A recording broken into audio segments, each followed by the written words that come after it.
Muy buenas a todos, bienvenidos a un nuevo episodio de Centauros de la Alcarria, el número 7, ¿no? ¿Sale Ramón? Y hoy pues vamos a hablar, como siempre, de los estrenos de la semana y de películas que hemos visto. It's lost its sense of direction. There's a lot of people saying a lot of things, but in the end you gotta listen to yourself. If you're looking for trouble, you came to the right place. If you're looking for trouble, look right in my face. Sing. Ladies and gentlemen, here's Elvis Presley.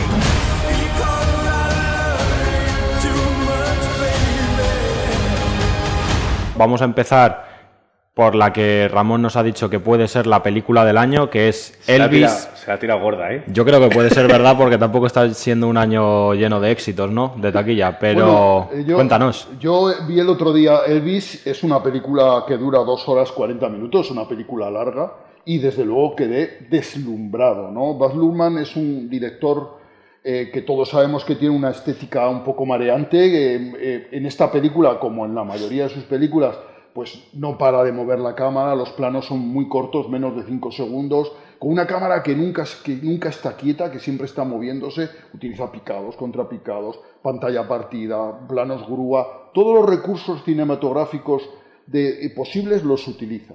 Y aquí los utiliza a mi modo de ver muy bien porque su propósito es contarnos la biografía de Elvis desde que era niño prácticamente hasta su declive y su fallecimiento, pero los biopic en general tienen el problema de que son muy episódicos, te cortan en escenas la vida del personaje, pero aquí Baz Luhrmann consigue empalmarlo todo de una manera muy eficaz y hacer una película súper atractiva, siempre con la música de Elvis de fondo, con otros temas también que va añadiendo, y además cuenta un poco la vida de Presley como si fuera un enfrentamiento entre un superhéroe, en este caso Elvis Presley, y su gran némesis, que es el coronel Tom Parker, que fue su manager durante toda su carrera cinematográfica y artística, y que es un malvado manipulador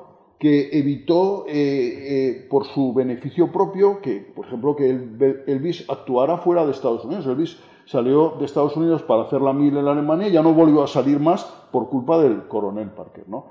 Entonces, que por cierto interpreta a Tom Hanks con una cantidad de prótesis en la cara haciendo de obeso, que es un personaje absolutamente siniestro, además un personaje retratado como vicioso, como ludópata, ¿no? Capaz de jugarse el porvenir de Presley por jugar una partida más al blackjack, ¿no? Entonces es un personaje detestable y la peli está muy bien. Yo querría que me hicieras preguntas sobre Elvis. Desde luego, es efectivamente, como has dicho, Javi, es una de las películas del año. Yo, siendo Baz Luhrmann, lo que me pregunto es si se acerca mucho al musical.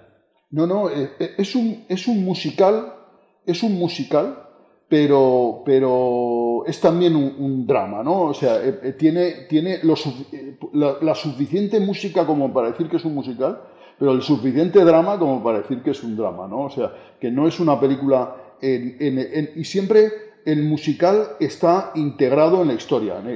No es el estilo de musical de que de vez en cuando vemos que nos saca totalmente de la historia. Esto está integrado en la historia, las actuaciones de Elvis. Por ejemplo, hay una actuación que sale al principio de la película, que es una de las primeras, o la primera actuación de Elvis Presley, que lo hace en un escenario, ante un escenario, y cómo era capaz, con esos movimientos de cadera y con esa música, de volver locas a las mujeres que estaban ahí. Baz Luhrmann, además, eso lo monta de manera prodigiosa y vamos, a mí esa escena me emocionó hasta la lágrima, porque estaba viendo cine que vas a ver pocas veces en la vida, o sea que... Javi, este es el tipo que decía que de Northman no, el hombre del norte, porque le apabullaba visualmente. O sea, esto... Eso aquí... quería... Pero mira, esto de las películas es como todo. Hay cosas con las que conectas y cosas con las que no conectas. O sea, es así. O sea que Sí. y yo os he de comentar, y esto lo quiero dejar claro para todo el público, que yo estoy dotado de un don divino, que es el don divino de saber apreciar la calidad. ¿De acuerdo? Entonces, eso es una cualidad que pocas personas en el mundo poseemos, y yo estoy convencido que yo poseo ese don divino y sé dónde está la calidad. Bueno. ¿Cuál es el gancho emocional de la película? Porque como tú bien has dicho, muchas veces en estas películas el problema es que son muy episódicas y entonces te cuesta, ¿no? Pegarte emocionalmente a la historia, que la historia tenga un núcleo dramático, que tenga un clímax.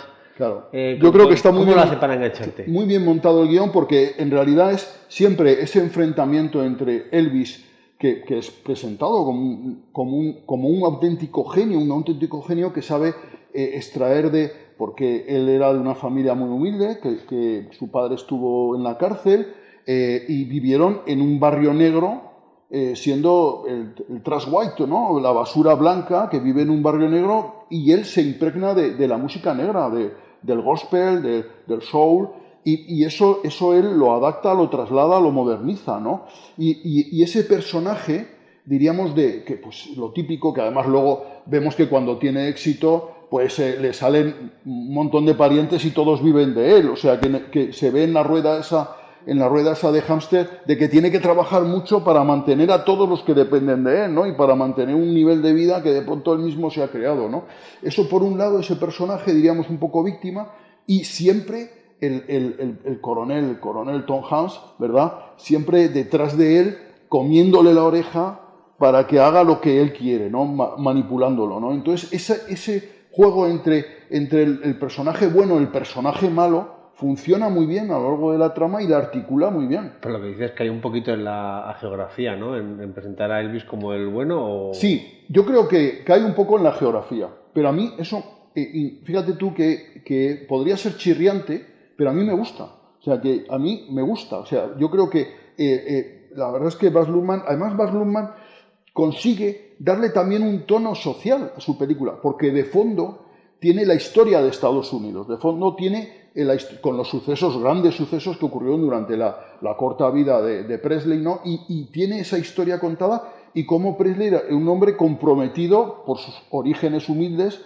con las cosas sociales, ¿no? O sea, y muchas de las iniciativas que él quería tomar eran cortadas por el coronel Parker, ¿no?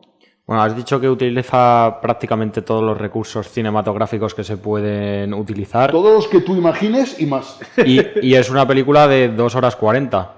¿Hay en algún momento que, ya sea por historia o por el exceso de uso de esos recursos, que se te haga larga? Pues mira, efectivamente es una película larga, 2 horas 40 minutos, pero en ningún momento a mí se me hizo larga. Es una película que fluye muy bien, es una película muy entretenida, en el que es verdad que como es una película mareante, en la que la cantidad de recursos que utiliza es tremenda, las personas, yo que sé, un poco sensibles, propensas al mareo, yo recomiendo que se tomen una biodramina antes de ir a verla y vayan relajados. Desde luego no es una película para tomarte un Red Bull o una Coca-Cola, tienes que tomarte algo que te relaje, ¿vale? Un diazepam tampoco viene mal. Bueno, y hay otra película que le hicieron hace unos años a otro de los hitos de la música, que es Bohemian Rhapsody. Sí. ¿Cuál te parece mejor de las dos? Está infinitamente más, ¿Sí? porque Bohemian Rhapsody a mí me parece, no es que sea una mala película, pero a mí me parece una película bastante normalita. Yo me acuerdo que esto iba en el coche con toda mi familia, íbamos todos, íbamos al campo en medio de una carretera en un pinar, y entonces me dijeron, bueno, ¿ya has visto Bohemian Rhapsody? Y digo, sí, fui a verla el fin de semana anterior, no está mal. Me dijeron todos, no está mal, eso es un peliculón y tal. Entonces me hicieron parar el coche y me hicieron bajar del coche y me querían dejar abandonado ahí en medio del monte, ¿no? O sea, porque a todos les había entusiasmado. A mí no es una película que me entusiasmara, no es una mala película. Hay alguna cosa que me chirría bastante, efectivamente pasa muy por encima del problema de la droga, todo eso lo toca muy, y siempre hay un malo que me parece poco elaborado. A mí no es una película que me convenciera. Esta es una gran película, cuando digo gran, y la otra es una película que no está mal. Bueno, ¿queréis que cambiemos ya de película? Sí, vamos a pasar a la película de la semana, la que realmente es buena. The Black Phone de Scott Derrickson.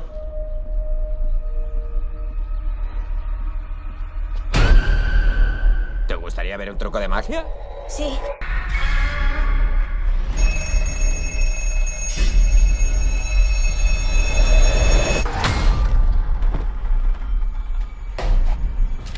Te juro que estabas empezando a caerme bien. ¡Fini! Por favor, haz que los sueños sean verdad. ¡Cuelga el teléfono! ¡Ya! ¡Ayuda! No te queda mucho tiempo. Fue algo espeluznante. ¿Qué te ha parecido a ti, Javi? Bueno, a mí me ha parecido una película maravillosa. Además, la experiencia que tuve ahora de verla fue también genial, porque vino un amigo de Granada, la fuimos a ver y allí nos encontramos además a Ramón, que también iba a verla casualmente, y la vimos los tres juntos en la sala. Bueno, entró una cuarta persona, ¿no? Sí, sí, un par de personas más. Y yo creo que todos coincidimos en que era un Amblin oscuro y una nostalgia bien. Y nostalgia bien porque habitualmente cuando hablamos de nostalgia hablamos de productos que recurren, que yo creo que ya lo dije aquí una vez, o no sé, pero para mí la nostalgia es una forma de hacer cine. Entonces, para mí Black Phone recupera las formas un poco de Amblin, pero es consciente de Derrickson de que ese público que veía las películas de Amblin ha crecido, es más maduro, es más oscuro, y la película también es más oscura. Entonces, la historia de Joe Hill no me parece maravillosa, porque yo si me pusiera a mirar el guión, habría personajes que diría que a lo mejor sobran, o historias paralelas que al final no te llevan a alguna parte, pero podría estar mejor hilado. Pero me parece que la labor que hace Scott Derrickson en la dirección se lo cree tantísimo. Sube ese peldaño más. Por poner un ejemplo, la primera escena que hay, hace poco vi Exploradores, porque hablando con un amigo, él iba a hacerle, también habló de ello, la gente de Webster Entertainment querían hacerle un especial a esa película, y la volví a ver Exploradores, y hay una escena al principio en la que uno de los protagonistas defiende a los otros dos de un matón del colegio. Entonces hay una especie de pelea y tal, y ya está. Y esta película tiene una escena al principio que es lo mismo. ¿Cuál es la diferencia? Porque tú estás viendo al protagonista bueno, un poquito apocado, ¿no? Tímido, al que le defiende su buen amigo que es más duro, más no sé qué. Pero en esta película, cuando el amigo duro le pega una paliza al otro, le pega una paliza. Quiero decir, que le pega hasta el punto de ser incómodo para el espectador. Que la violencia te hace sentir un poco diciendo, joder, se está pasando. Sí, por esa violencia de niños que no están acostumbrados a ver. Hay tanta sangre. En unas películas de Amblin podía pasar eso, pero esa parte de la sangre, de la incomodidad, no te la enseñaban. Y esta película sí que lo hace. Por eso digo que es una nostalgia que te recuerda a un cine que veías de niño, pero está adaptada al adulto que eres ahora y que probablemente no le vale un Star Wars episodio 1 con Jar Jar Binks, ¿sabes? Sí, porque tú ya has crecido, entonces quieres ver ese poquito más de oscuridad. Y en ese sentido me parece que la labor de Scott Derrickson es genial, que el reparto es maravilloso, que Ethan Hawke no solo está muy bien él, sino que además Derrickson le rueda como Dios para que dé el miedo que tiene que dar. Y tenga la presencia perturbadora, y eso sí, que yo creo que estamos todos de acuerdo, desmitificar que sea una película de terror. Para mí no es una película de terror, pero es una película que hace una cosa muy bien, y es pegarte un susto en un determinado momento al principio, para que luego ya tengas toda la tensión todo el rato cada vez que hay una escena de esas. Entonces, es muy listo Derrickson a la hora de hacer la película. Yo creo que la peli es que, claro, tenemos por un lado el guionista, que es Joe Hill, que es hijo de Stephen King y de Tabitha King, que es los dos son autores de cine, de novela de terror, ¿verdad? Bueno, Stephen King tiene una grandísima película de terror. Ah, sí, de director. De director, la de la rebelión de las máquinas, que hay mucha gente que dice que es muy cutre y es muy mala, pero a mí me hace mucha gracia. No, pero está muy bien esa película. Con música de los Ramones. Sí. Bueno, perdona, sigue. Bueno, luego tiene pues a Scott Derrickson, que ya ha demostrado, además dirigió Doctor Strange también, o sea que es un tío que se ha adaptado a grandes superproducciones, pero también ha hecho películas de terror, bueno, pues como Líbranos del Mal, Sinister, y Blumhouse, que es esta productora que nació hace poco y que hace 3-4 películas al año, todas de terror, todas de presupuesto muy bajo y que tiene unos resultados estupendos. Hay mucho cine mediocre, diríamos, de consumo barato, pero de vez en cuando hay una película como esta que sobresale, ¿no? O sea, que es muy de agradecer, además, que se hagan este tipo de películas, ¿no? Y luego Ethan Hawke, como bien decías, que es un actor que tiene en su haber más de 60 películas y que desde luego tiene una ahora a esta edad con ese físico tiene una carga visual tremenda, ¿no? O sea, es un tío que impresiona y que efectivamente da mucho miedo. Además, a mí una cosa que me gusta mucho de la película es la atmósfera que se va creando, ¿no? Como tú bien decías, se va creando una atmósfera ahí de tensión que va ahí avanzando lentamente, porque es una película pausada, no es una película frenética en absoluto, es una película que va a un ritmo tranquilo, pero que mantiene la atención durante todo el tiempo. Y a mí me gusta mucho esa idea de que las víctimas previas le vayan dando información, a veces equivocada, ¿no? Pero lo que ellos han intentado para conseguir librarse de ese sótano, ¿no? A mí esa idea de esa ayuda exterior, que además cada personaje que le ayuda tiene su personalidad muy definida, ¿no? O sea que y le va dando las ideas que él ha intentado obtener, ¿no? Y eso a mí me gusta mucho esa idea, ¿no? Luego la idea de este muchacho, este pobre Finn, que tiene esa estupenda relación con su hermana, está muy bien, además la hermana es un grandísimo personaje en la película y que es un luchador, porque aunque aguanta a su padre en casa, que es alcohólico maltratador, y en el colegio la hostilidad de los imbéciles de turno, y él lo aguanta estoicamente, y esa debilidad aparente se convierte en fortaleza, ¿no? En fortaleza de ser un resistente, ¿no? Yo tengo que decir que en un principio, y según veía la película, me parecía como que me faltaba terror, porque yo sí que esperaba que fuese una película de terror, pero no es para nada. Y me faltaba como algo que dije que me hiciese sentir incómodo, ¿no? Desde ese primer susto hasta el final me faltaba algo. Luego reflexionando sí que es cierto que es lo que tú has dicho antes, te pega ese primer susto para luego mantenerte en tensión y no te vuelve a, digamos, a impactar hasta ese final, ¿no? Y entre, vamos a decir, el malo y el niño, no voy a decir cuál es el final. Es que yo creo que la película lo que juega es eso, a ser una película más de aventuras que de terror, pero con tensión. Entonces, en ese sentido, Derrison, además, hace otra cosa muy buena, que es que se toma su tiempo para presentar el mundo, que es otra cosa muy Amblin también, ¿no? Sí. El entorno, el contexto de los niños, su día a día, su pequeña normalidad, aunque es anormal, su normalidad es anormal porque tienen ese padre que tienen, al que tampoco juzga demasiado, no es demasiado duro con ese padre, el director ni el guión. Es que el padre no es un malvado, en realidad. El padre es también una víctima y tal, y el malvado de verdad es ese secuestrador, ¿no? Que es terrible, ¿no? Y que además que tiene además que durante la película nos invita a pensar lo siniestro y lo oscuro y lo terrible que es ese secuestro, ¿no? O sea que... Yo en cuanto a historia y personajes tengo que decir que los dos niños, bueno, el niño y la niña, me parece que están muy bien. El padre me parece que está espectacular, en plan, creo que es un personaje muy necesario y que te mete esa oscuridad que para mí le falta a Ethan Hawke. No a Ethan Hawke, sino a su personaje.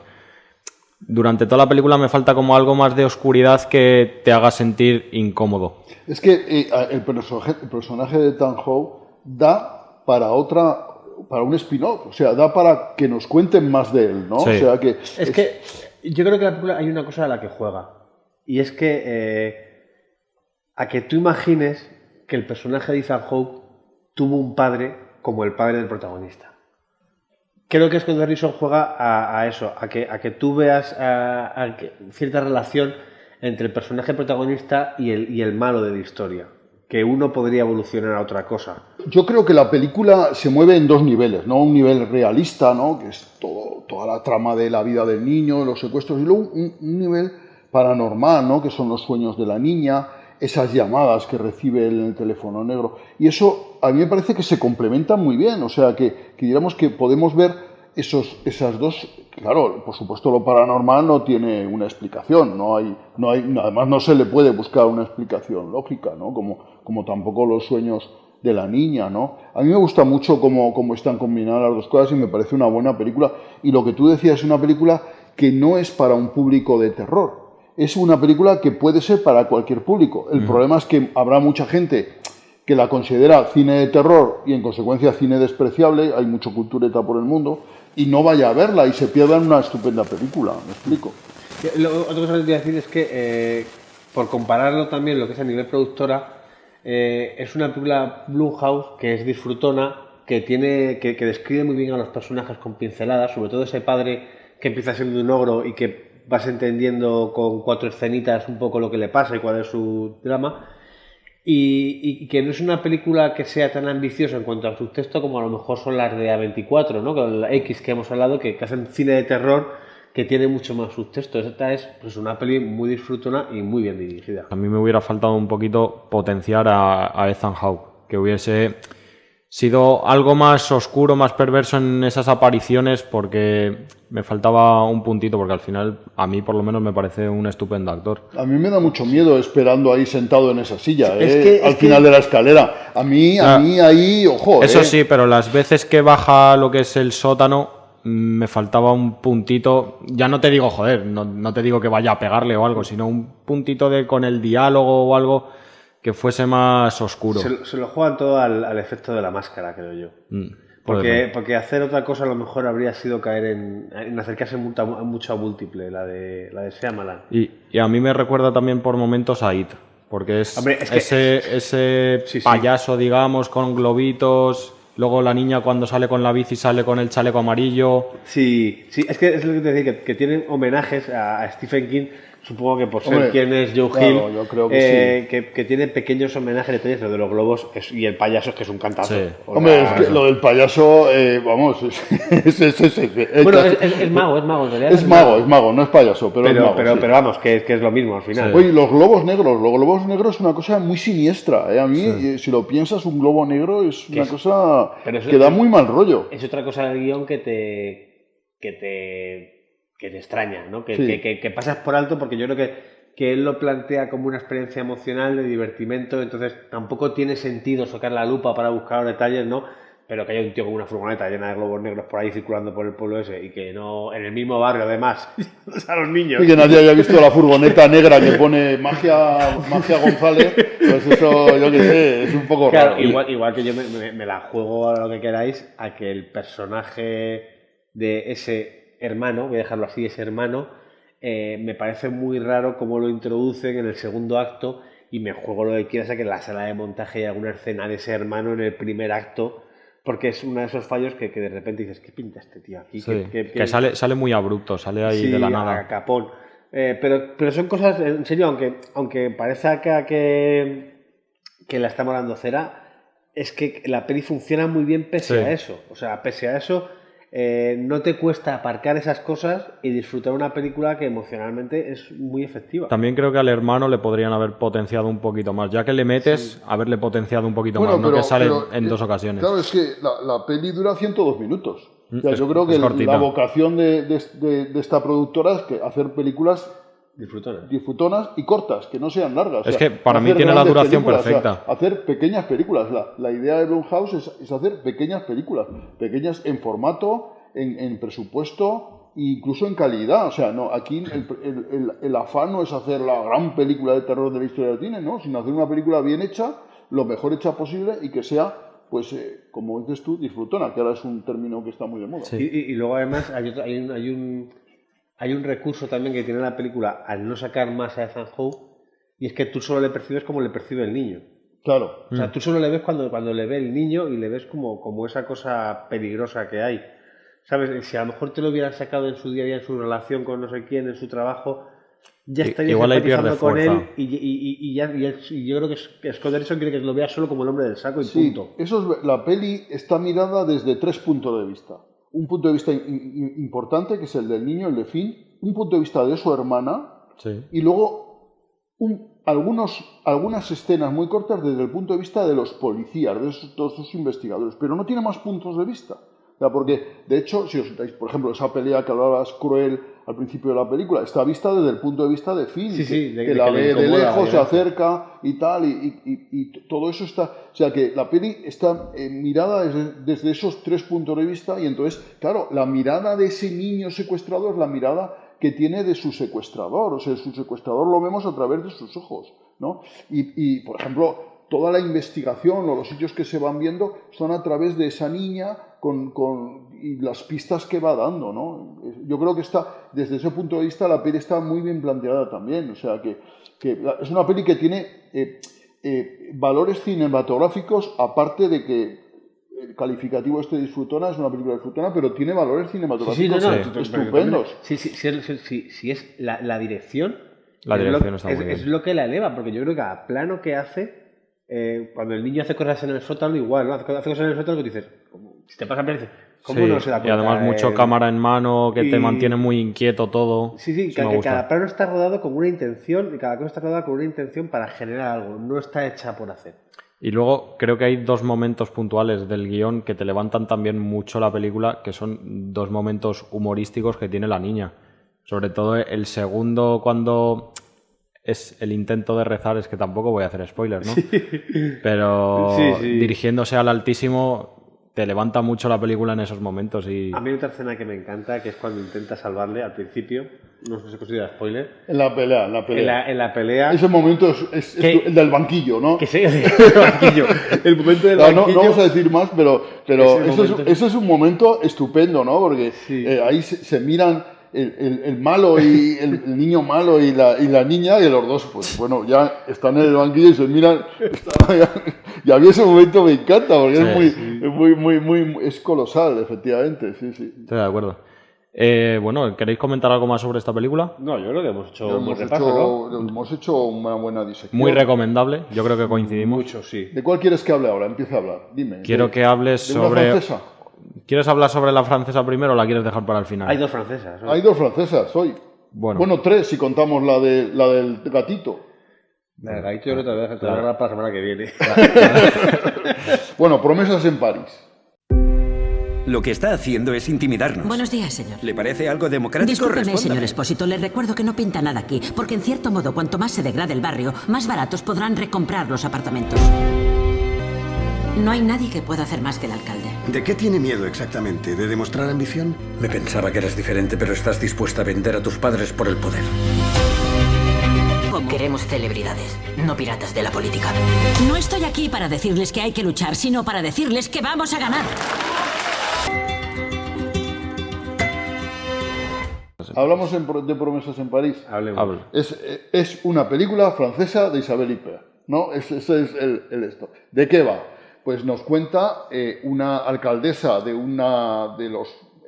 de los municipios del Gran París, de esos que rodean a la zona metropolitana de París, y que tiene de fondo un problema grave de mantenimiento de unas viviendas sociales que están pendientes de recibir una subvención para poderse mantener en pie o simplemente dejar que fallezcan y aquello se convierta en un centro comercial, ¿no? Y entonces esta alcaldesa que le tocan para ser posible ministra, pues de pronto le come la ambición y todos sus buenos propósitos y tal se van al garete, porque ella lo que quiere es seguir en política y prosperar, ¿no? O sea que a mí la peli me interesó, yo creo que está muy bien planteada. El personaje de Reda Kateb, que es ese subalterno, ese segundo de a bordo de la alcaldesa, a mí me parece estupendo, ¿no? Y la peli funciona muy bien porque, aparte de ser un drama político, tiene ahí un punto de thriller, a ver si se consigue o no los objetivos, ¿no? Yo creo que está bien planteada. La película a mí me parece que está bien planteada. ¿Tú lo has visto, Javi? Sí, vamos, a mí me parece una película que reúne, me interesó también me gustó bastante, y además hace referencia a 3 autores que también me gustan mucho, que son, aprecio en esa película al Sorogoyen social de de antidisturbios, por ejemplo. O del reino. O del reino, pero más de antidisturbios, porque te coge una especie de thriller o trama un poco criminal para hacerte un retrato de política, de cómo puede ser la política. Y luego también veo a David Simmons, al David Simmons de The Wire, también le veo con una temporada de The Wire que hablaba de política, también le aprecio ahí. Incluso parte del idealismo de Aaron Sorkin, que no te pone un político cualquiera, te pone un político con ideales. Y yo no creo tanto que sea aquella que luego quiere la ambición, como que no sabe cómo enganchar después no sabe saber qué hacer su vida, tiene ideas, quiere hacer cosas, se da cuenta de que no le ha dado tiempo. Fíjate tú que Isabel Huppert, la idea era dejar la alcaldía y cedérsela a una persona más joven y tal, o sea, ya había cumplido 12 años y ya consideraba que era el momento rey. Pero de momento la tientan y ella tiene esa expectativa de poder ser ministra. Y claro, cuando la tientan para ser ministra, ella tiene esa expectativa de seguir en la política, de avanzar y tal, y de pronto se encuentra que eso se queda anulado, además se queda anulado de una manera que ella no esperaba, porque ella se arrastra delante de ese secretario de la presidencia para llegar a ser ministra, se arrastra absolutamente. Elección de dirección, poner a un tío insultantemente joven y soberbio delante de la política para que te venga peor todavía. Claro. El tío te cae fatal y tal. Entonces ella dice, bueno, pues es que yo quería esto y ahora pues yo no voy a renunciar, yo sigo. Le han puesto el pececito con la caña de pescar delante, el gusanito con la caña de pescar, y ya lo ha mordido, y la ambición le puede. Ahí tiene una subida de ambición y no va a dejar la política, ya va a seguir ahí y tal. Yo creo que está muy bien planteado. Y orgullo. Yo coincido bastante con Javi, y por eso Sorogoyen es uno de mis directores favoritos, que me gusta el retrato social real, porque al final es real, que hace. Y eso creo que, por lo menos en cuanto a mis gustos, a mí me parece muy atractivo verlo. Lo que pasa que es que esta película no tiene el director ni la energía visual que tiene Sorogoyen, bueno, claro, ni la capacidad para el diálogo que tiene hablamos Aaron en cuanto Sorkin, para los diálogos chispeantes. En cuanto al fondo de la historia que te hace ese retrato social. Retrata pues bueno, el problema social, las viviendas patera, ¿no? Esos inmuebles que se van degradando y que van comprando los fondos buitre a intención, además, para luego usarlos. O sea, todo eso está planteado en la película, ¿no? O sea, está planteado, yo creo muy que bien equilibrado, además. Muy bien equilibrado en la película. Y luego, pues, esta investigación que hace el actor Keda Kateb, que es este segundo que intenta por todos los medios conseguir la subvención cuando la alcaldesa lo ha dado ya por perdido, ¿no? Pues ella sigue ahí y tal, que al final ella intercede. Estamos contando la película, lo siento.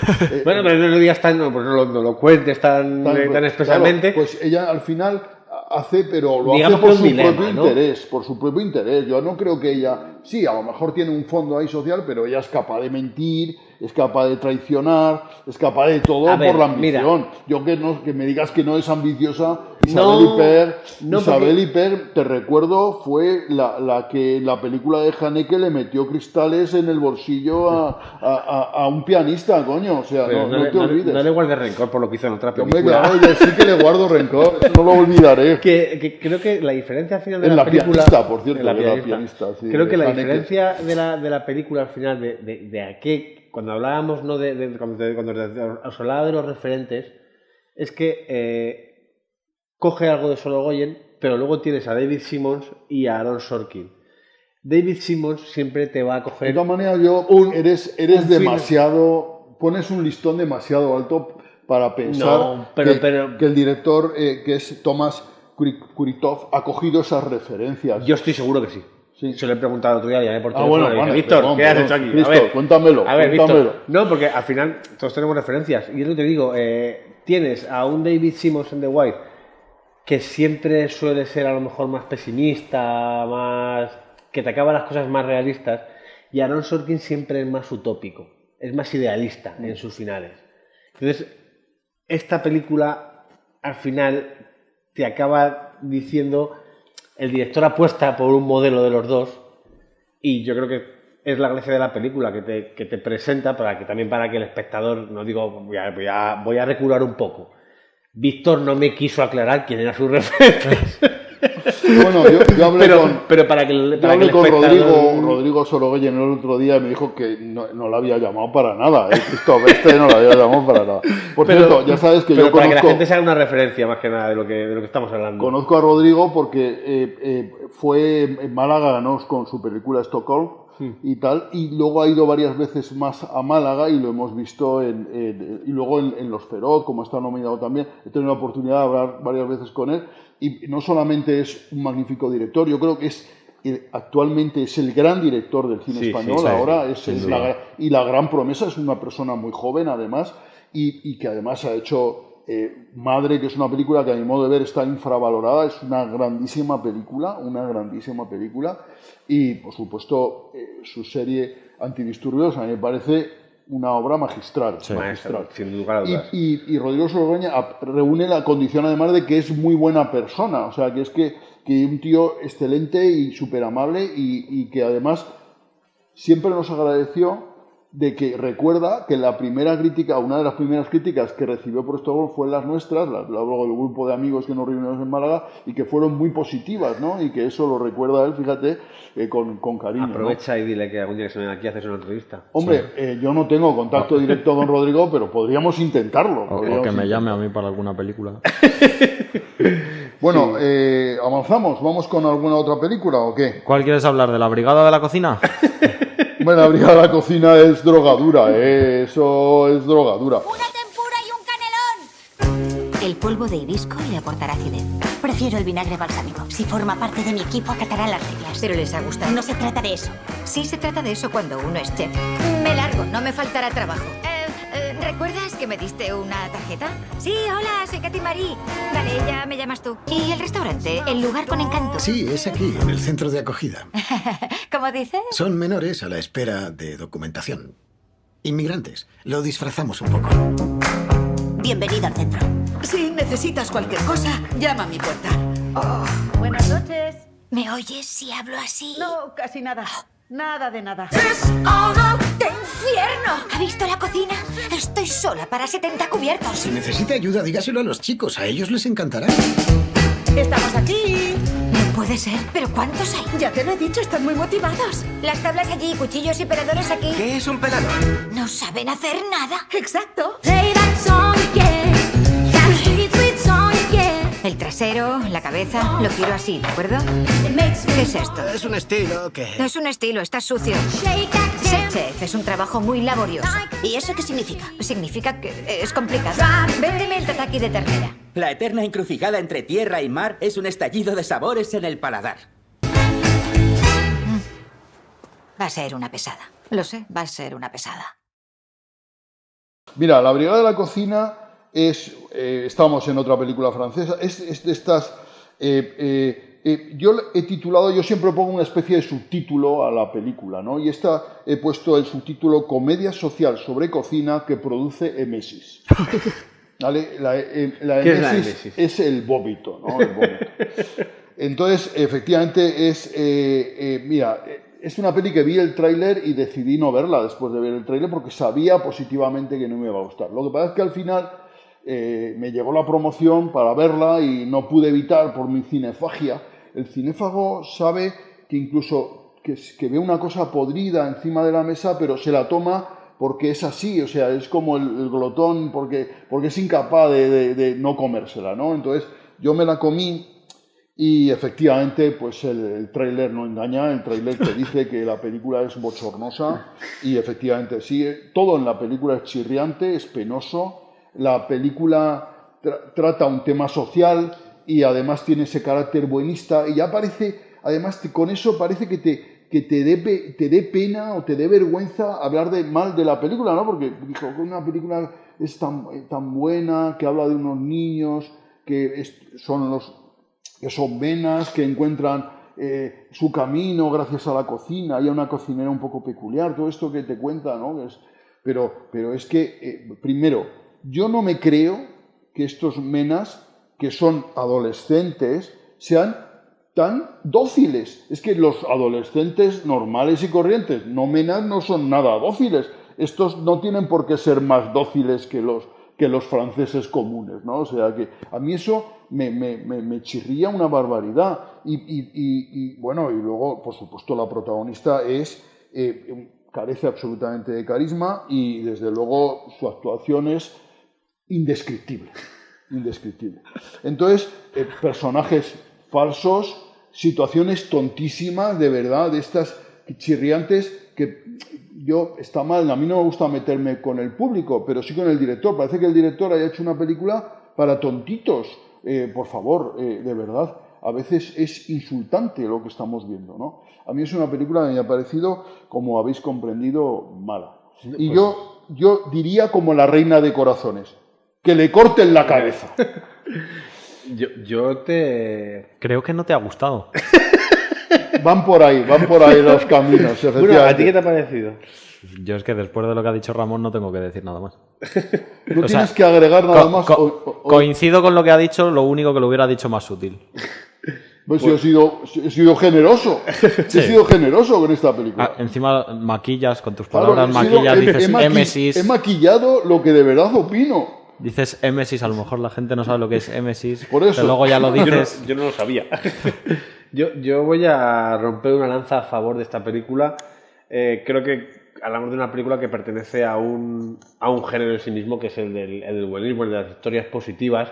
Estamos aquí echándonos las manos a la cabeza, pero ¿quién no nos dice pero vamos a que ver, dentro de 3 años... Buenismo hemos visto Campeones. Ya, bueno, pero esa es muy buena película. No. Es una película tramposa, pero es una película aceptable. Campeones, como película de calidad, si te fijas en el montaje. Ya intentamos a ver el montaje, la historia, y tú dirás, uy, aquí faltan escenas, uy, aquí faltan cosas. Pero si te fijas en la calidad, muchas películas son una mierda. Pero vamos a ver. Pero me refiero, Campeones, igual que antes hablaba de la película de Black Phone, que tiene fallos, pero emocionalmente me levanta, Campeones a lo que apela es a tu sensación de buenismo. Y hay gente a la que estas películas buenistas, positivas, que al final son películas optimistas, les valen porque son optimistas en sí mismas. Pero es entretenida.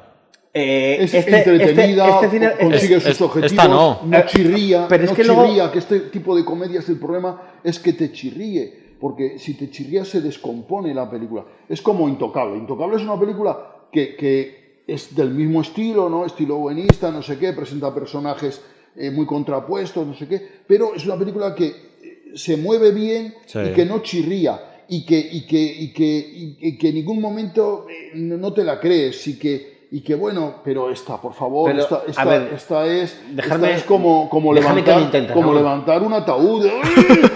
Es que toda la película. Déjame que intente defenderla, Ramón.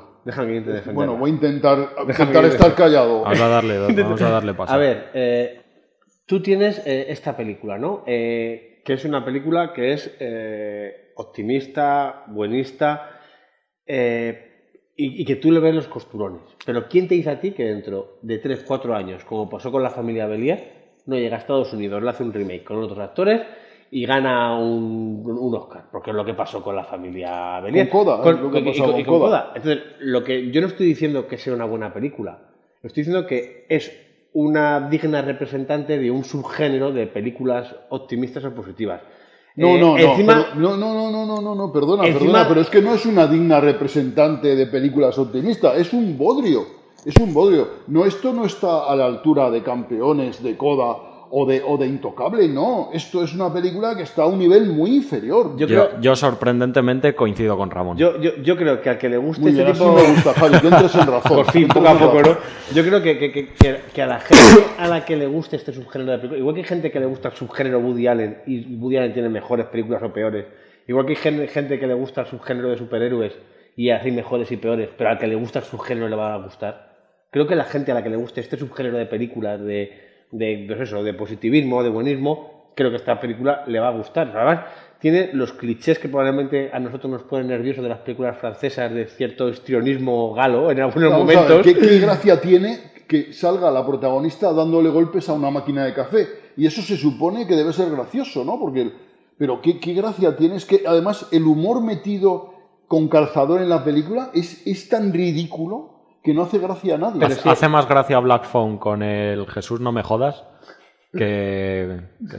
Pero si al final esta película no la vas a juzgar por esa escena, la vas a juzgar por si en el final eleva lo suficiente a la gente para pensar que su carga social está justificada o no. Y te digo una cosa también, también te voy a decir una cosa. Yo no me creo el retrato de Son Menas. De todos, de los que se meten allí, no. Hay recursos narrativos evidentes de el que es agresivo, que luego no sé qué, que luego tal, evidentísimos. Es una película que hoy en día no está mal que se haga, porque también hay una cierta demonización de esta gente en nuestro día a día.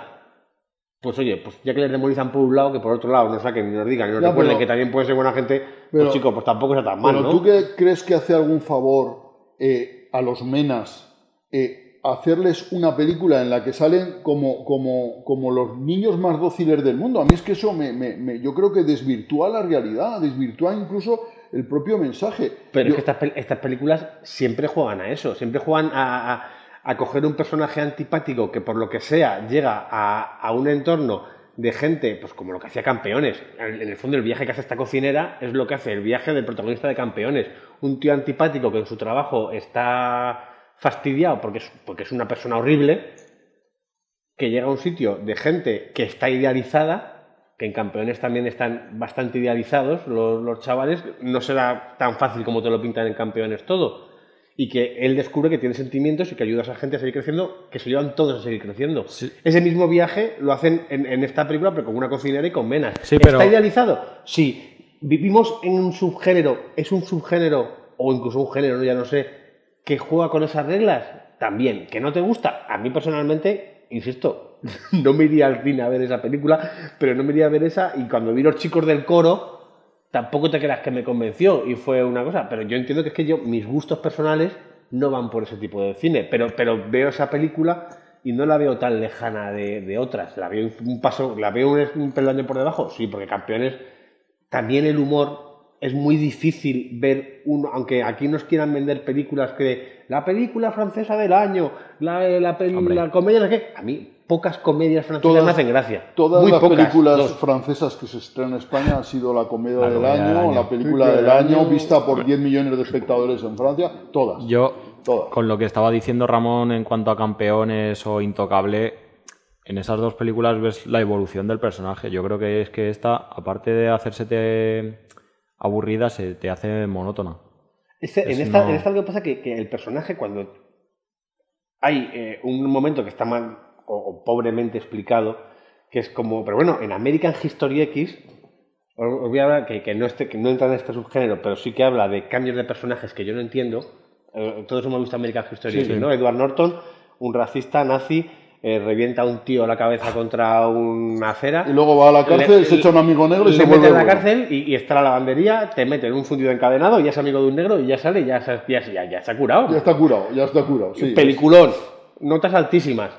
Vale, pues en esta película hay una transición similar de una tía y unas relaciones que yo creo que está más currada, pelín más currada, y de gente buena que quiere hacer cosas. Que dices, es que no son más todos tan dóciles. Estamos hablando de un centro de 70 chicos y a la cocina le van 9 o 8 a ella. Y son con los que trabaja. O sea, que no es que te diga que todos son tan dóciles. No hacer retrato social a fondo de los problemáticos, no, porque tampoco es Mentes Peligrosas. No es Michelle Pfeiffer con una clase de chavales problemáticos. La película no va a eso, no va a generarte una sensación de bienestar y de que hay esperanza y de que todo puede ser positivo. Eso es a lo que juega la película y eso es como lo que hay que juzgarla. Como retrato social no me vale un cagarro la película. No me vale como retrato social. Como película de humor buenista, bueno, Javi, para que le guste se la recomiendo. Permítame que te muestre mi máxima admiración por defender un bodrio como este. Yo ¿qué quieres que te diga? Yo creo que esto es indefendible, pero yo de verdad te admiro mucho en defenderla. O sea que, por favor, hagan caso a Javi Pastrana, los que tienen el corazón limpio y la mente abierta. Los seres de luz. Y vayan esas personas que hay bondadosas por el mundo, capaces de admitir cualquier cosa, y hagan caso a Javi Pastrana y vayan a ver la película y disfruten de ella, por favor. Yo lo que diría es, si te gustó Intocable, si te gustó Campeones, si te gustó Los chicos del coro, vete a ver esta Si te película. gustó Coda, si te gustó La Familia Bélier, vete a ver esta película, que tampoco te va... Vete ahí, compara. Si no te importa gastar dinero, probablemente Black Phone es mejor película, pero si no te gustan las pelis con sustos, pues vete mejor a ver esta. Probablemente todo el resto de la cartelera Fíjate, sea tiene mejor. más verdad social Black Phone que esta película, fíjate lo que Pero que te estoy diciendo que es que yo no he defendido la verdad social de esta película en ningún momento, no la he defendido. Te he dicho que puede tener, en unos momentos en los que el término amena tiene ya connotaciones automáticamente negativas, no me parece tampoco mal que saquemos una película en la que te sacan a buenos chavales menas. Que la película no te dice que no haya malos. Yo te digo, son 70 en el centro y habrá de todo tipo y pelaje en ese centro. Pero en la película se centra en estos 8 o 9 que quieren salir adelante, que quieren tirar y lo que a lo que se la juega la carta es si te emociona al final, si te crees la argucia final que hacen para hacer su mensaje y si entras al trapo, si emocionalmente entras al trapo, guay. No, tampoco te decir que esté bien dirigida la película, pero que dentro de su género es una película que me parece funcional, sí. Respetamos tu opinión, no la compartimos. Vamos a seguir con Un amor en Escocia, ¿no? Hola, le llamo del Hospital Regmore. Sí. Quería informarle de que han dado de alta a Philip Oban. ¿Cuándo? Anoche. ¿Quién es usted? Tienes un tatuaje de Escocia en el brazo derecho. ¿Qué más he olvidado? Éramos amantes. No se lo digas a nadie. Le he mentido a Phil. Solo para poder estar con él. Un amor de Escocia. Sí, ¿no? ¿O cuál queréis? Sí, Un amor de Escocia. Un amor de Escocia. Yo le puse 3 subtítulos a esta película, ¿no? Es La sombra de la mentira, Nadie tiene que saberlo y La reina de hielo. Que, bueno, es una película que nos cuenta... Se desarrolla en un sitio interesante, que es la isla de Lewis, que es una isla que está situada al norte de Escocia, en el Mar del Norte, y que es una isla bastante grande y muy despoblada, porque es un páramo. La isla es un páramo donde comen ovejas y poco más. O sea, es un sitio bastante agreste, ¿no?, para vivir. Y en ese sitio agreste hay una relación entre un trabajador en una granja y una solterona que forma parte, diríamos, de esa aristocracia local, ¿no? Y hay este pastor, este trabajador, sufre una apoplejía, dicen en la versión doblada, una apoplejía, en realidad una hemorragia cerebral, ¿no?, que parece ser que ya ha tenido alguna previa, y sufre un periodo de amnesia después de esto, y ella, esta solterona, aprovecha para decir que tiene una relación con él, ¿no? Y aquí tengo que hacer un inciso, porque a todo el mundo probablemente con esta sinopsis le va a pasar lo que me pasa a mí. No es una comedia. No es una comedia. Parece increíble con esta sinopsis, pero no es una comedia. Porque, claro, yo que la he visto y lo cuento, yo sé que no es una comedia, pero tú lo cuentas así, parece que esto vaya a ser una comedia, ¿no? Es que me aprovechar los equívocos que causa el estar amnésico. La solterona que coge al tío amnésico. La solterona. Y se lo lleva al huerto. Se lo lleva al huerto, claro, porque además, claro, hay un momento que podría ser cómico, pero no lo es, porque es dramático, es cuando ella le recoge a la salida del hospital, le lleva a su casa y él llega a su casa y le pregunta, bueno, ¿y usted quién es? ¿No? Porque claro, porque no recuerda nada de su vida, ¿no? O sea que, ¿qué os ha parecido la película? Javi, ¿tú la has visto? Sí, creo que tu primer, ¿cómo has dicho? Subtítulo, ¿no? Es el adecuado. ¿Cuál era? Era la de la sombra de la mentira, ¿no? Yo me esperaba algo bastante mejor. He de decirlo. Es que esto sí que no tiene ni pies ni cabeza. Esto sí que no tiene ni pies ni cabeza. La fotografía es preciosa. Sí, eso sí. Los protagonistas, sobre todo ella, que para la gente que le guste Juego de Tronos era la que interpretaba a Catherine Stark, es genial. Pero es que yo no veo otra pregunta que tengo que hacer. ¿El hermano de ella, el que se quiere quedar con el perro? Sí. ¿Le falta un hervor o es normal? Es que no lo sé. Es que llega un momento de una discusión me gusta que opines así porque así podemos estar en desacuerdo. Yo defiendo mucho esta película. Claro. Yo...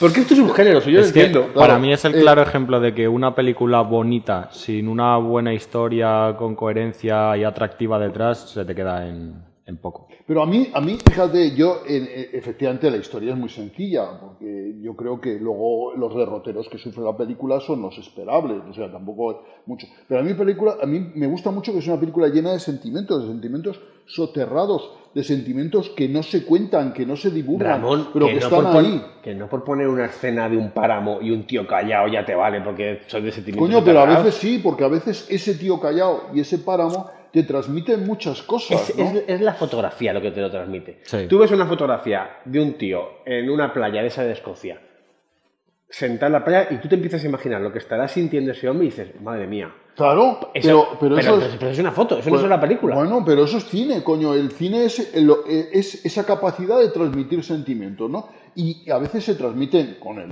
diálogo, a veces con la acción y a veces, efectivamente, con la fotografía. A veces con esos sentimientos que no se llegan a expresar y que tú ves, que tú percibes que son intensísimos, ¿no? Que hay ahí detrás... Hay furia, aunque tú no lo veas, pero hay detrás hay. Pero ¿qué sentimientos hay en esta película? Está el señor despistado, que luego encima hacen una cosa que a mí me parece terrible. O a lo mejor yo me lo perdí en la historia.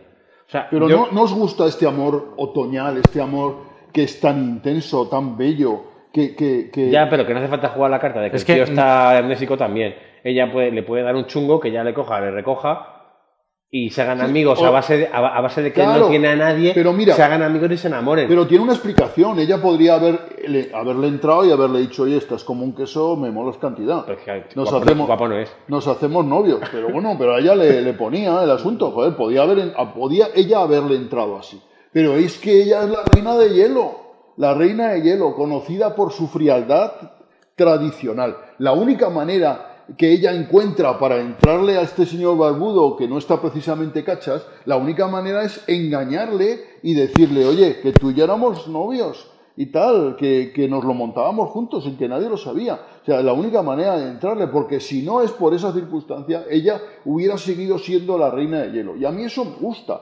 A mí eso en la película me gusta. Ese truco de guión que tiene la película para contar una historia de amor, la historia de amor que la hemos visto siempre, pero esta vez está contada además desde esa frialdad, sabiendo que debajo de esa frialdad hay un volcán, ¿no? Y a mí eso me gusta. Ahora rebatirme si podéis. Creo que esa frialdad que tú has defendido se te hace monótona y muy larga. Pero es que es una frialdad además que está... yo creo que no está bien trabajada la relación de ella, porque la película empieza poniendo el acento en él. Y de hecho, bueno, la película ha debido ser un sin Dios, porque me dio por mirar en IMDb y están acreditados los dos protagonistas y como guionistas y los directores también son tres, los dos protagonistas y el director. O sea, porque el que hace de él, el personaje el actor que hace de él debe ser un director y guionista de películas. Es que el director... Sí, el director y el protagonista son la misma persona. Este es el director, este señor de aquí que se llama... yo no sé si es inglés, francés. Si fuera francés sería Bully Lanner. Si es inglés, vete tú a saber cómo se dice. Pero entonces, este es el director y el protagonista. Sí. Pero en IMDb también está acreditada ella y luego un tercer director. Aquí en la ficha que copié yo de Film Infinity, que se puede ver en mi blog soyramon.com, pues solo está acreditado como director él, como guionista él, y él está también, pues, lógicamente, en el reparto después de Michelle Fairley, que es la protagonista. Entonces, la película, me dices, es que tendría que... Como que te va introduciendo temas un poco a la desesperada para darle interés. Sí. Y no está hecho el planting, no están introducidos en el primer acto. Entonces, hay cosas que de repente ocurren y dices, adiós, atiende, ahí va, ¿quién es este? Ah, bueno, ¿qué ha pasado? Ah, no, que no es la primera vez. Es que no es la primera vez que le da. Bueno, es que eso te enteras en el tercer acto. Pero... Entonces, un amor otoñal habría funcionado mucho mejor. Un amor otoñal a contracorriente si se lo supieran en el principio. No, pero eso... porque él se entregara. Pero entonces, claro, el recurso que ella sea la dama de hielo, pues muéstramelo más al principio. Es que al final, insisto, os he hecho la pregunta y os lo he dicho en serio. ¿El hermano de ella que se quiere quedar con el perro? ¿El personaje? Hombre, ese tiene algo de retraso. Tiene algo, ¿no? Tiene algo porque a mí no me había quedado claro. Y ya cuando le vi la conversación, Hombre, no, conversación en la que encima, como para que ella se dé cuenta de que lo está haciendo mal. No es listo, es un poquito falto. En algún pueblo de Guadalajara le llamarían el falto. Le ha dado el aire de allí de la isla, la da demasiado. Claro. Y luego encima, No pasa nada, que sea en no, esa que conversación tampoco pasa con nada el por perro, eso, vamos. donde ella se da cuenta de que está tratando al otro como un perro, ¡jo, macho! Es que la metáfora...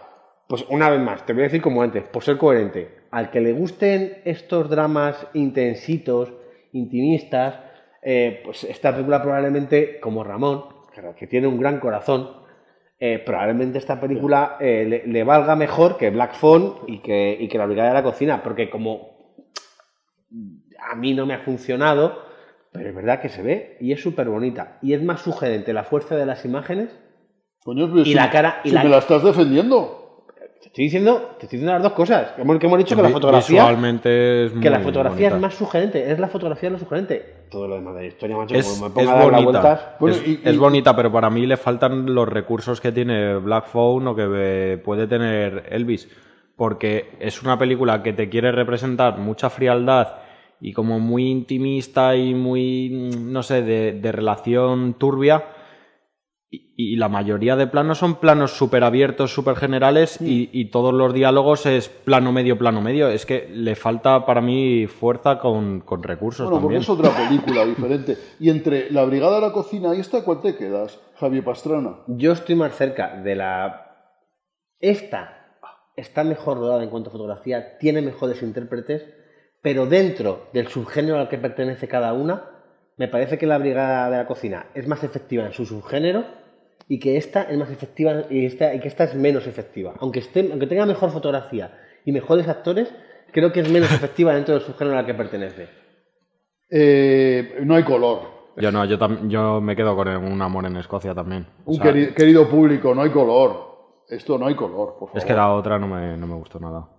Y bueno, ahora Ramón, nos vas a contar tú qué te ha parecido una de las películas que está en cartelera, que es El Leopardo de las Nieves.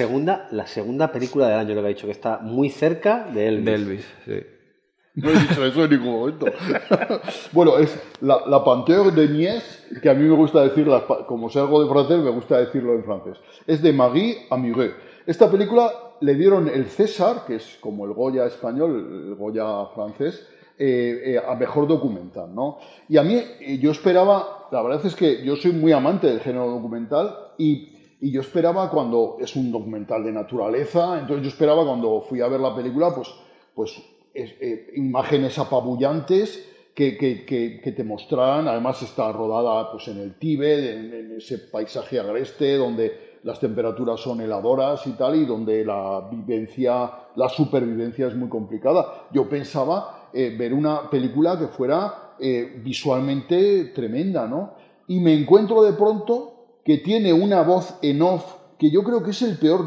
Tú que eres cineasta, Javi, nunca pongas voz en off en tus películas. Es el peor recurso que tiene el cine, porque el cine es imagen, no hace falta que te expliquen lo que ves. Bueno, pues tiene voz en off, y encima salen más los dos fotógrafos que hicieron, diríamos, el reportaje, hicieron la toma de las imágenes, que los propios animales. Entonces es una especie de oda a estos dos fotógrafos que se insiste, además, durante todo el documental, la paciencia y la perseverancia que tuvieron para tomar las imágenes, ¿no? Y de pronto ellos se convierten en los protagonistas. Y a mí esas dos cosas me sacan absolutamente de quicio, porque yo esperaba ver un documental contemplativo, ver imágenes tremendas, que no hiciera falta que me las contaran, sino que a mí me llenaran esas imágenes y me extasiaran. Y me encuentro con todo lo contrario. Me están explicando lo que ya veo, me cuentan, estos dos documentalistas se convierten en los grandes protagonistas de la película, que a mí me dan igual, absolutamente igual, que hayan pasado frío, me da refanfinfla, de verdad. Eso,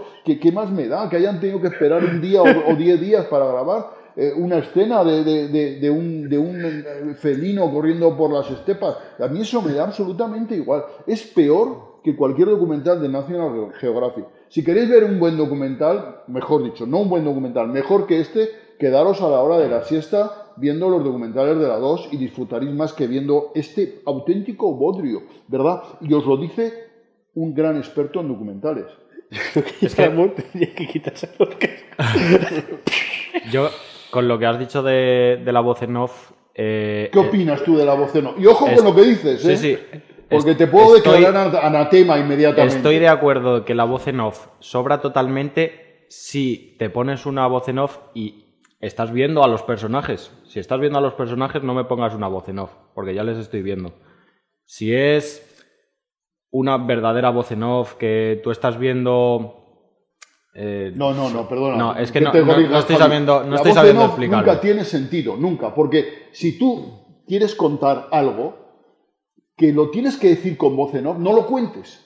Que se lo imagine el espectador. Las películas se hacen mejores cuando el espectador tiene que descubrir lo que ocurre y no se lo cuentan. ¿Por qué es tan buena El Padrino? ¿Por qué son tan buenas las pelis del Padrino? Porque no te lo cuentan todo, porque tú tienes que ir indagando, descubriendo. Cuando ves 6 veces la trilogía del Padrino, descubres personajes que han salido después. Y eso te enriquece, te vuelve mejor espectador y te vuelve más inteligente. Pero la voz en off embrutece. La voz en off es el recurso peor que puede tener a eso me refiero. Eso y el plano cogote, por supuesto. Que son dos causas de anatema, de declararte, descomulgarte del cine, es que si utilizas plano cogote y voz en off. A eso me refiero, que la voz en off, si la utilizas cuando ya estás viendo a esos personajes, que en vez de hablarte o tener un diálogo entre ellos, tú estás escuchando una voz en off, me parece que tiene cero coherencia. Y si es una voz en off explicativa o descriptiva de lo que ya estás viendo, me parece una tontería. Eso coincido contigo. Pero... No digas pero, porque el pero invalida todo lo anterior. No hay pero. La voz en off hay distintos es eso tipos que has de dicho, voz en off. Nunca tiene utilidad. Nunca tiene utilidad. Si es un diálogo tipo... Yo estoy grabándote a ti. Estamos teniendo una conversación. Imagínate que tú estás en el hospital, eres el paciente y yo soy el doctor. Si solo se te ve a ti y la voz del doctor la escuchas en voz en off... Hombre, pero no es una voz en off, eso es un diálogo. Pero la voz al final es en off. Porque tú no la estás... La voz en off se refiere a... Claro, Ramón lo que dice si te refieres a lo explicativo, descriptivo, eso sí que me parece una tontería, ¿no? Pero fíjate, Martin Scorsese en todas sus películas mete voz en off. Y es inútil. Tú piensa una película de Scorsese o mira una película de Scorsese quitándole la voz en off. Sería mejor. Es un recurso innecesario. Scorsese, ¿por qué a mi modo de ver no es un gran director? Uno de los grandes directores. Que lo es, porque dirige muy bien sus películas. Pero la voz en off le sobra. Si tú quitas la voz en off, haces mejor sus películas. La voz en off esa coincidimos los dos. Si lo que digo yo no te lo tomas como voz en off, entonces la voz en off... Es un diálogo y el plano contra plano y estás viendo la cara de uno. Yo no te digo plano contra plano. Yo no te digo plano contra plano. Me refiero en toda la escena, verte a ti y que lo que yo te diga sea voz en off. Si alguna vez haces una película con voz en off, prueba a verla o prueba que la vean otras personas con voz en off y sin voz en off. Y ya verás como todo el mundo... Si es gente inteligente, claro. Te dirá que es mejor sin voz en off. Yo a lo que me refiero con una voz en off que me gusta es, por ejemplo, en el mediometraje mío, el momento en el que está la madre escuchando que su hijo... Bueno, que tampoco voy a hacer spoilers. El momento en el que está la madre firmando los papeles que está en un hospital, digamos. A mí esa voz en off no me parece que me disguste porque al final...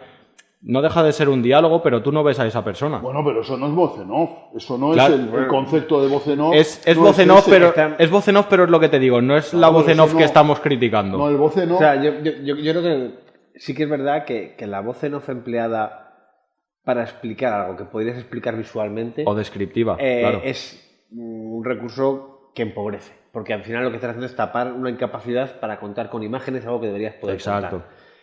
Luego, yo sí que creo que se puede recurrir a voz en off en el cine negro. Lo que pasa es que me cuesta pensarlo ahora mismo en ningún ejemplo que no sea humorístico. Sí, mira, el cine negro tradicionalmente, la etapa de cine negro desde el Halcón Maltés a los años posteriores, ¿no? Tradicionalmente siempre empezaba con el recurso de que el detective contaba, era un día de verano caluroso, estaba yo en mi oficina aburrido y se presentó esta mujer que cambiaría mi vida, ¿no? Eso es una introducción. En la de The Batman pasa eso. Empieza así. Eso, si lo analizas, es absolutamente innecesario. No gana nada la película con que le agregues eso. No gana nada. Eso es una tradición en el cine negro. Pero sí que es y yo lo tolero porque es una tradición en el cine. Pero la película, el relato no gana nada. Es mejor que salga Humphrey Bogart secándose el sudor sin quitarse el sombrero ni la corbata, me explico, poniéndose el ventilador delante, que nos está contando que está haciendo mucho calor y que abre la puerta y de pronto se echa unos centímetros atrás porque ve a una señora bandera delante de él. Eso es más expresivo que nos lo cuente él, que nos lo cuente esa voz en off, ese narrador detrás. Eso es innecesario. Que el cine negro efectivamente siempre introducía voz en off, sobre todo al principio, luego ya se olvidaba. Pero es un recurso narrativo que te sitúa en un contexto... Y que le da un carácter literario. En el caso del cine negro, como la mayoría de las películas de cine negro están... Te lo cuenta más como historia. Si lo haces, probablemente sea un recurso humorístico, casi. Si ves una película actual en la que hay un detective privado que empieza hablando de eso...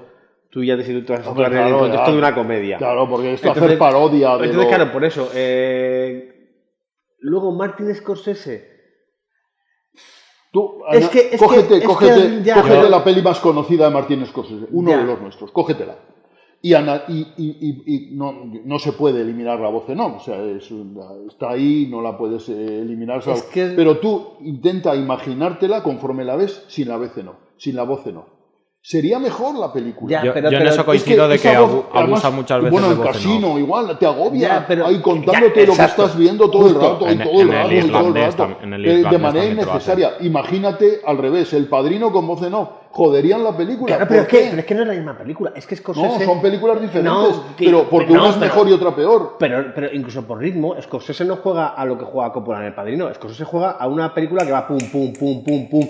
Y en ese sentido... Tienes un diálogo que no te va a dejar que ese ritmo caiga en ningún momento. O tienes un diálogo entre una voz en off que te va a seguir manteniendo el diálogo, el rollo de... No me vas a convencer, Javier Pastrana. Si al final estamos bastante de acuerdo que las voces en off descriptivas son aburridas. La voz en off... O sea, tiene que ser... O sea, lo que está mal es que como tú no eres capaz de contar algo que deberías contar con imágenes, para que tu película funcione con el ritmo de tu película... casques una voz en off para que lo explique. O porque como no se ha entendido que la gente es replicante, pues te pongo la voz en off de Deckard. Pero analiza cualquier película, que tenga voz en off. Analízala y quítasela en tu mente. Ya, pero es que a lo mejor mejor el ritmo de uno de los nuestros. ¿El qué? Que a lo mejor quito el ritmo de la voz en off y el ritmo de la película. Y la película sin esa voz en off sería mejor. A mí hay películas en las que no me estorba este cine negro que decimos, pero cine negro, no comedia. Cine negro que empieza como poniéndote en contexto de una historia y que empieza negro... como un narrador más que una voz en off, a mí me gusta. Que te ubica y... Bueno, pero eso es un recurso que yo, ya te digo, eso lo admito en el cine negro, pero porque siempre el cine negro tradicionalmente empieza así, ¿no? Empieza con el relato del detective que va a contar su historia, ¿no? Que va a contar y empieza... Y te muestra cómo es el personaje. Además desde su experiencia, además, ¿no? Pero eso suele ser al principio de la película, claro. Y ya está. Y luego ya te muestra cómo es el personaje y quién es. Y en uno de los nuestros, yo creo que también la voz en off te aporta un cinismo al relato que viene muy bien. La voz en off en toda la película, que está toda llena de voz en off, es absolutamente innecesaria. Bueno, para ese a ver, sección de comentarios, por favor. Voz en off, sí, personas cabales que me apoyen, por favor, personas que no saben de cine, apoyen a estos señores. Y bueno, vamos a terminar este programa con unos cortometrajes organizados por Nueva Alcarria, ¿no? Cuéntanos, Javi. Sí, bueno, como los lectores de La Voz de Nueva Alcarria sabrán, estamos desarrollando un proyecto junto a la Universidad de Alcalá de Henares y el Conservatorio Provincial de Música que se llama Cine Alcarria para... Pues bueno, estudiantes del grado de Comunicación Audiovisual de la UH en Guadalajara, pues que puedan realizar 4 cortometrajes. Hemos acabado la fase de rodaje, nos ha costado mucho, ahora estamos en la fase de postproducción, pero lo que ya tenemos son los making-ofs para ir abriendo boca, para ir creando hype. Y nada, pues hoy, después del programa, ahora a continuación, vamos a poner uno de esos making of que yo creo que va a ser elegir. Están Emma, Refugio, Buzón y Padre. ¿Y de qué va cada uno? Cuéntanos un poco. Pues Emma es una historia sobre bucles temporales. Refugio es una historia sobre metánopos, quizás es la que mejor se ciña a lo que es el concepto de ciencia ficción de aventuras. Padre estaría más cerca a lo mejor de una historia, iba a decir tipo Shyamalan. No está realizada en estilo Shyamalan, pero es una historia intensita de las que le podría gustar a Ramón. Y Buzón es una comedia. Es una comedia sobre un chico que se piensan que se puede haber convertido en buzón. Yo he estado realizando las entrevistas a estos chicos y a mí las que más me han llamado la atención sin haber visto los cortometrajes son o Padre o Refugio. Entonces vamos a empezar... Yo apuesto por la comedia. A ver, habéis dicho Padre, Refugio, Buzón, pues empiezo con Emma, que es la que no he dicho ninguno de los dos. Estupendo, vamos con Emma. Bucles temporales, ¿no? Bucles temporales. Bucles temporales, vamos con el making of de Emma y un corto muy ambicioso, la verdad, muy complejo. ¿Cuándo podremos ver el corto? Pues esperamos ¿Y dónde? Poder proyectarlos. Bueno, esto, la idea es proyectarlos en septiembre. No hay fecha decidida y que sean los multicines en formato cine, que fue a lo que nos comprometimos con los chicos. Oye, qué bueno, y que sería una sesión especial con los cuatro cortometrajes. Oye, qué bueno, eso sería estupendo. Y esa es la idea que tenemos para lo que estamos trabajando. Y bueno, y los cortometrajes con banda sonora original, que es la parte que hace el Conservatorio de Música. Bueno. Oye, ¿y tienen voz en off en alguno de los cortometrajes? No, pero se la voy a poner. Bueno, pues vamos con el making of de Emma, ¿no? De Emma, y hasta la semana que viene, aunque tenemos que trabajar, Javi, porque Ramón se nos va de vacaciones y habrá que ver qué hacemos con él. Yo en principio me quedo al final, así que bien, estaremos por aquí. Bueno, pues esperemos que os haya gustado este nuevo episodio de Centauros de la Alcarria. Como Ramón siempre comenta, tiene su blog que es holasoyramon.com, Nueva Alcarria por parte de Javi Pastrana con sus nuevos cortos y tal. Yo aprovecho también para decir que la semana pasada estrené mi nuevo mediometraje El mal habita en mí, está en mi canal de YouTube, Javi Freiso. Has visto cómo he metido la cuñita, ¿eh? Muy bien, has estado acertado. He estado cerca. Os dejamos ahora con el making of de el cortometraje producido por Nueva Alcarria que se llama Emma. Y esperemos que os haya gustado este episodio dirigido por el presentador más carismático de los tres. Así que vamos con Emma. Entrevista 2, toma 1.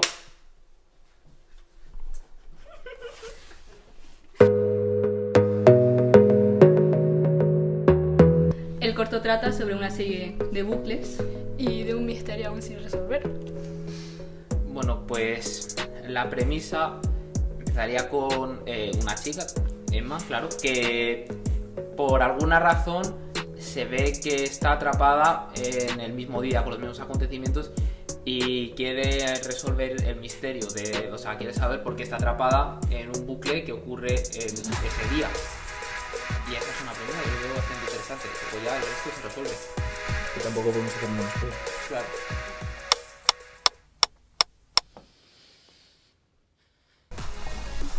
Para definir el personaje es que tiene como una doble cara, porque al fin y al cabo pues está un poco pues perdida, agobiada por pues todo lo que está pasando en general, pero a la vez tiene ahí como un punto de ser un personaje muy fuerte, de buscar soluciones todo el rato, así que no sabría cómo definirlo así, es como pues eso, que tiene una doble cara. ¿Es nuevo? No. Bueno, quizás sí. Era de mi madre biológica. Es todo lo que tengo de ella. La experiencia muy buena, la verdad es que yo me he pasado muy bien rodando y todos los días y también sentía como que había muy buen rollo en general entre todos, así que eso ha sido muy bueno, teniendo en cuenta de que pues te da menos vergüenza el hacer esas escenas. Y la verdad es que iba con cero expectativas, no quería pensar cómo podía ser porque pues me pongo nerviosa o luego me decepciono, así que pues claro, teniendo en cuenta las expectativas, pues súper bien, porque no me esperaba que esto fuese tan, no sé, tan guay, tan divertido.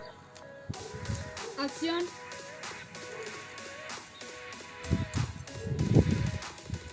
A ver, yo creo que era inevitable que hubiera algún conflicto entre alguien del corto, la verdad, porque cada uno tiene sus ideas y todo el mundo, quieras o no, quiere dejar su huella en el corto, por así decirlo de alguna manera. Así que, pero no creo que haya afectado al producto final.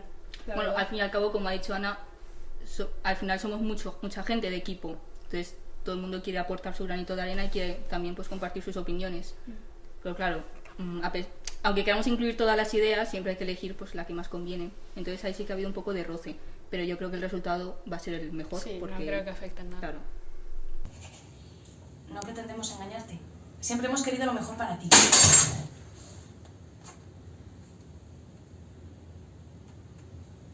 ¡Corten!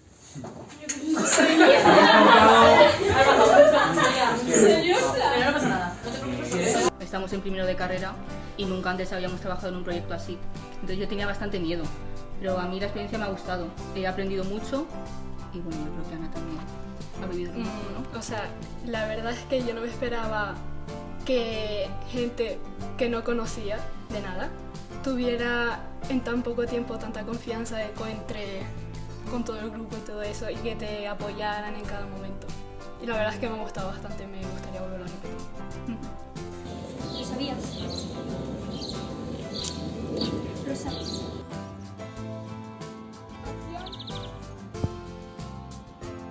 Pues lo más complicado, creo yo, que ha sido sobre todo el proceso de organizarse y de combinar la preproducción, todo lo que estaba en la cabeza, con la producción. O al menos eso es lo que yo he visto. Yo creo que es muy difícil porque además es un guión que requiere mucha coordinación, tener en cuenta cuáles son los planos que has grabado antes y tienes que estar súper atento a lo que estás haciendo.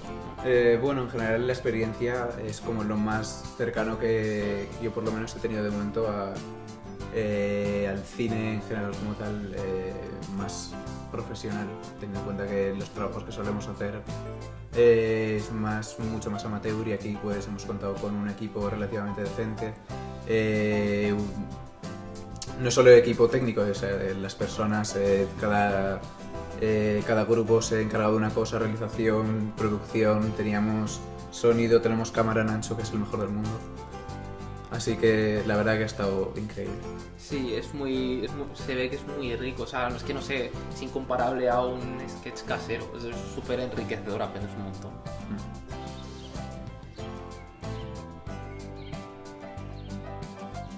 Depende de cómo sea la segunda parte.